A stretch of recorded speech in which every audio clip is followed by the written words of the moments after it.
Doctor Zulfikar चंद साहब के नारे नारे काम करी आ रहे हैं। जिए जिए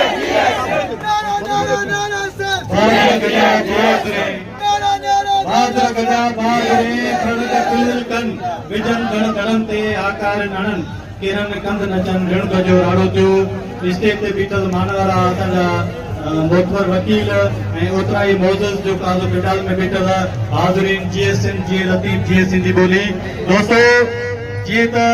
ज़रदारी जेके असांजा वसीला विकिणी रहियो आहे कोयलो विकिणी छॾे समुंड विकिणी छॾे ॿेट विकिणी छॾे ज़मीनूं विकिणी छॾे सिंध ज़रदारी जे पीउ जी जागीर नाहे ही ज़रदारी अकेलो इनफरादी तौर बेगैरत थी सके तो पर ही 7 करोड़ सिंधी कौम बागैरत आहे जेका पंहिंजे वसीलनि जे लाइ विढ़ंदी जंग छिड़ी चुकी आहे ये जंग हाणे ईअं ख़तम न थींदी जेसि ताईं केनालनि मंसूबे जो जेका नोटिफिकेशन वापसि नथो वरितो वञे क्रॉपवर्ड फार्मिंग जेका वापसि नथी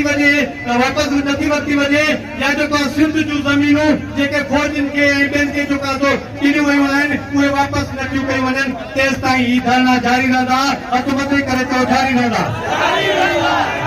ज़रदारी तोसां बिलावल तोसां शहबाज तोसां नवाज़ तोसां सिंधी तोसां जनरल तोसां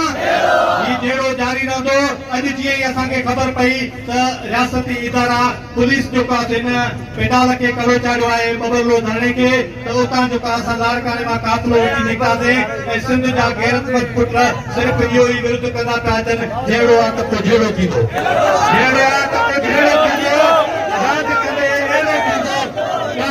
काफ़ी आहिनि तंहिंजे करे मां घणो टाइम न वठंदुसि